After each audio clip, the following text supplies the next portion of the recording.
वडिलांचा साप चावल्याने मृत्यू, मुलगा 2 मुलींच्या जीवासाठी धावला. पण पुढे जे घडलं त्यामुळे यवतमाळ हादरलं.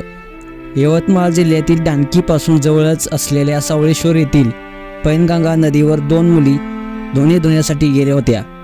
पण धुणे धुत असताना अचानक त्यांचा तोल जाऊन त्या पाण्यात बुडाल्या. या मुलींना वाचवण्यासाठी तिथे जवळच असलेल्या 2 मुलांनी पाण्यात उडी घेतली. पण या मुलींना वाचवणाऱ्या एका मुलाचा अशा 3 जणांचा नदीपात्रात बुडून मृत्यू झालाय.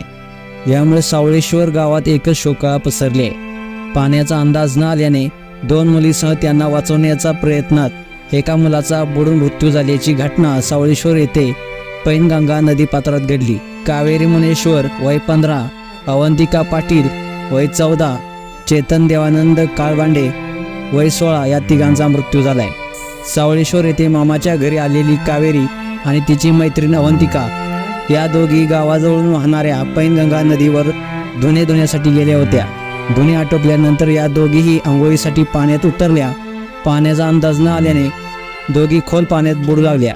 त्यांनी मदतीसाठी धावा सुरू केला. त्यांची आरडाओरडा ऐकून याच ठिकाणी असलेले चेतन देवानंद आणि शुभम सिद्धार्थ काळबांडे हे दोघे मदतीसाठी धावले. या दोघांनी नदीपात्रात उडी घेतली. घाबरलेल्या कावेरी आणि अवंतिकाने वाचवण्यासाठी आलेल्या चेतनला घट्ट पकडून ठेवले. त्यामुळे या 3घांचाही बुडून मृत्यू झाला. घटनेची माहिती कळताच गावकऱ्यांनी नदीपात्राकडे धाव घेतली. शुभमला वाचवण्यात गावकऱ्यांना यश आले. 4घांनाही नदीतून बाहेर काढून ढानकी येथील प्राथमिक आरोग्य केंद्रात आणले आहे. चेतन काळबांडे याच्या वडिलांचा सुद्धा काही दिवसापूर्वी साप चावल्याने दुर्दैवी मृत्यू झाला होता. तेव्हापासून चेतनची आई कविता ही चेतनसोबत राहत होती.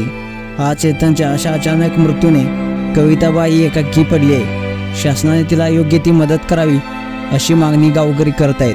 मित्रांनो, अशाच बातम्यांसाठी आताच या SS स्पोर्ट्स या चॅनेलला सबस्क्राईब करा आणि अपडेट राहा.